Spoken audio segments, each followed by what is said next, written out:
Okay, and we're live, and I'm going to record the stream, and hopefully I'll be able to get it in before Act 17 Apologetics starts. They're live streaming at 8,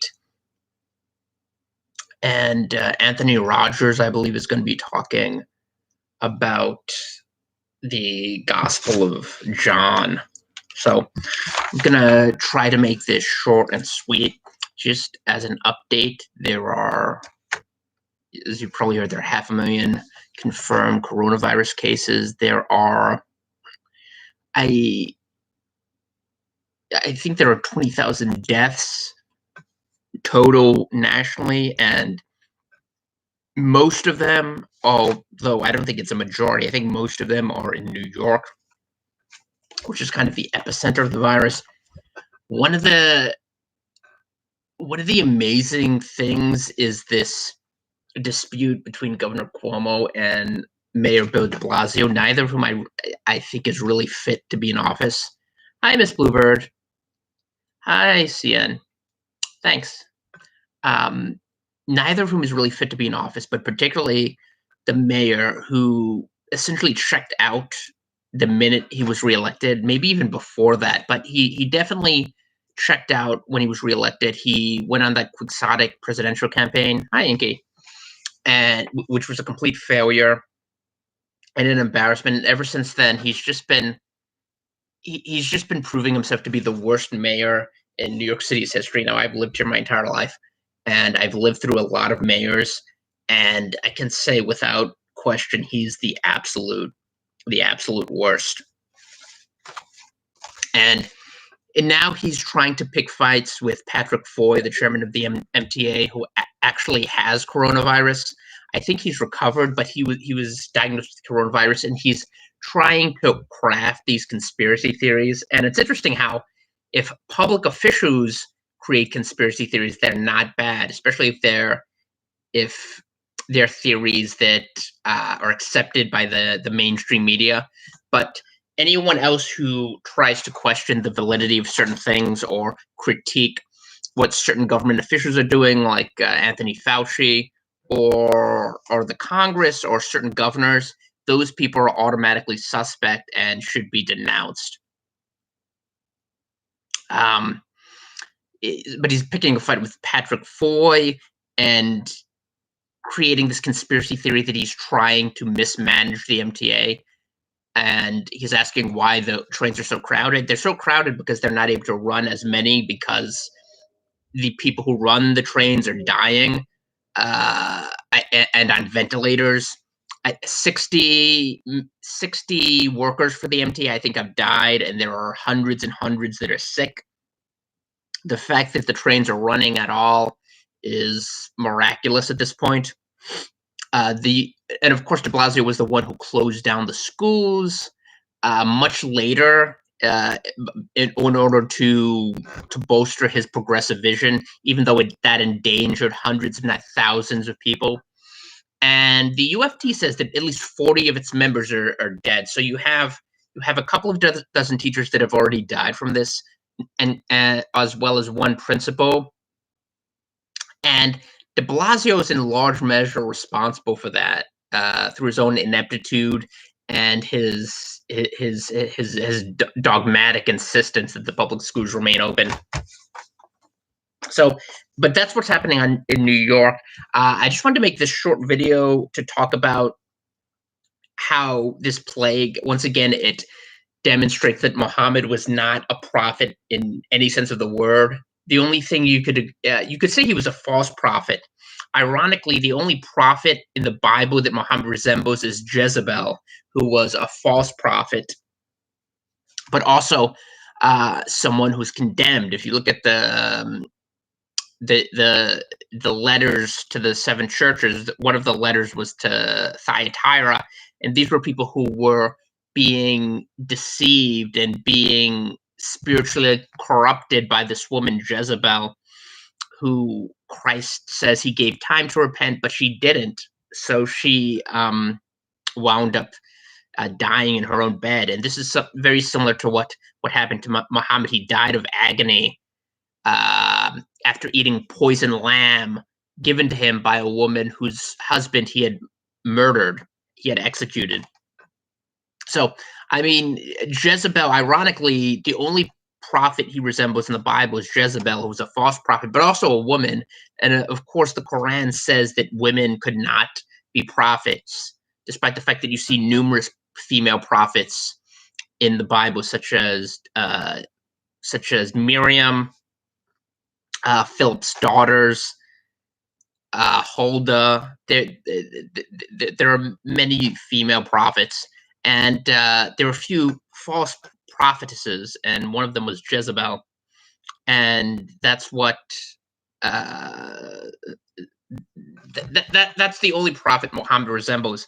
And this virus demonstrates once again how he was a complete fraud. So in Al-Bukhari and Muslim, the two hadiths that are considered or two of the hadiths that are considered sahih, these are probably the two hadiths you see quoted from the most because they're considered the most authentic and legitimate.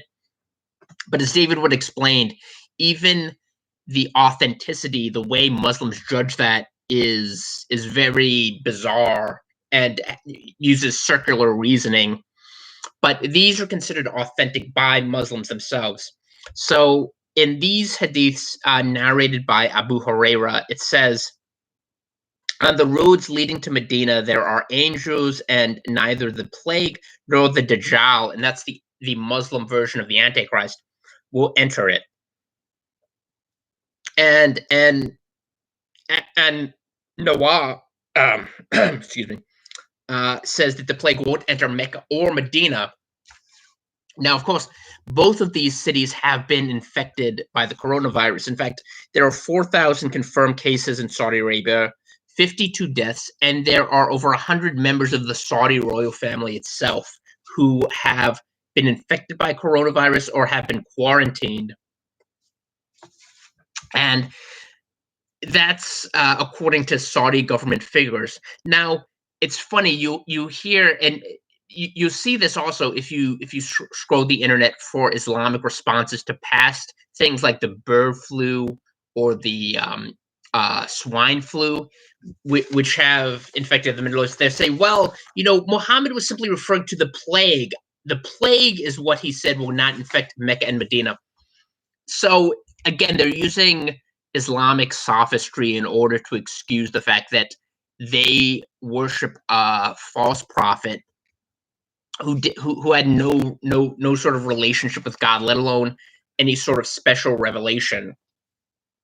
So that they'll play semantics and word games, but even if you use that measuring stick, they're still wrong because the bubonic plague has infected Mecca and Medina in the past.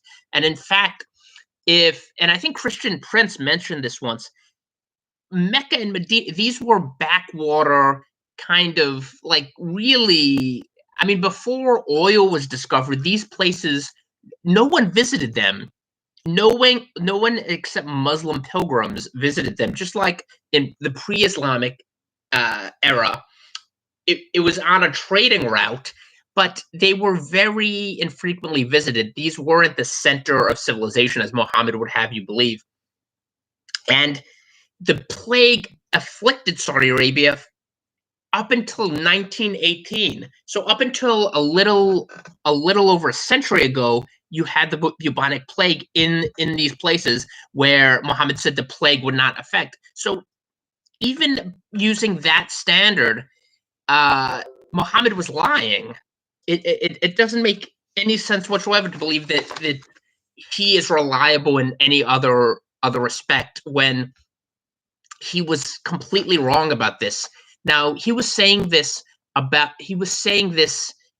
around a century or so after, I think, the beginning of what was a massive pandemic. So you had the Black Death and you had the plague.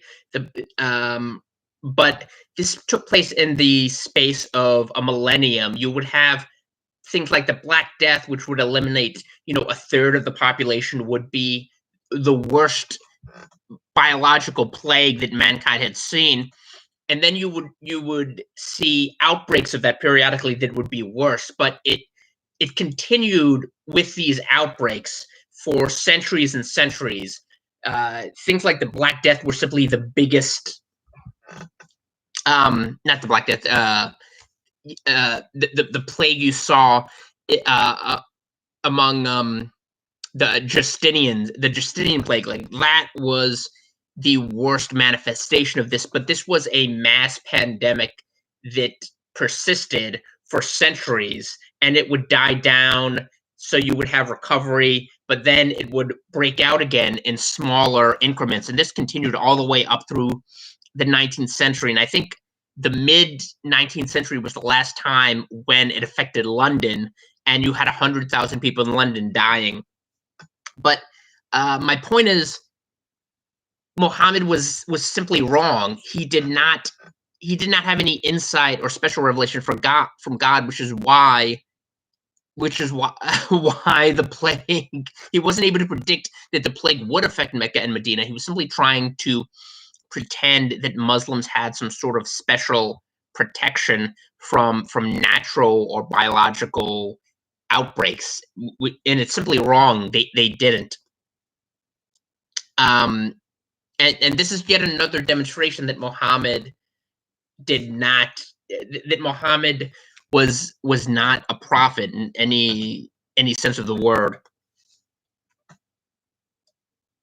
But but it's interesting that Muslims will try to use this in order to, they'll try to use this, the coronavirus, and filter it through their own prism, which is this is some sort of punishment from Allah. And you have to ask yourself, why would it be a punishment from Allah, presuming that Allah is the true God? Why would he be punishing people like Tablighi Jamaat, who are literal jihadists, who are Sunni fundamentalists? They're not even Shiites, and they basically were the super spreaders of this disease. They're the ones that are responsible for it afflicting India, for it afflicting other parts of the Middle East. And if you're a Shia, you would have to ask yourself, if Muhammad is the seal of the prophets, and if Islam is the true religion, why are tens of thousands of Shiites being infected and dying in Iran? And why did it spread throughout the holiest places in Shia Islam? Najaf, and I'm not sure if it spread to Karbala, but definitely Najaf, Iraq. You have doctors who haven't quarantined themselves, who have the virus, that are spreading it. It's just a complete disaster. And it's proof that Islam is not a true religion, because it relies upon a false prophet, just like Mormonism or the Jehovah's Witnesses or any of other of these false gospels. So David Wood actually did a couple of good videos about this recently, about the coronavirus and its relationship to Islam, and how Muslim how fanatical Muslims are actually helping to spread the coronavirus, and relying upon excuse me, and relying in part on these hadiths. So they're not only endangering themselves, they're endangering other people, unfortunately, especially now that you have such a large Muslim minority in so many parts of Western Europe and North America. Anyway, I ran a little bit over, but those of you who need to go to X17 stream can go there. I just want to do this short video, and I hope the rest of you are doing well, and I will see you next time.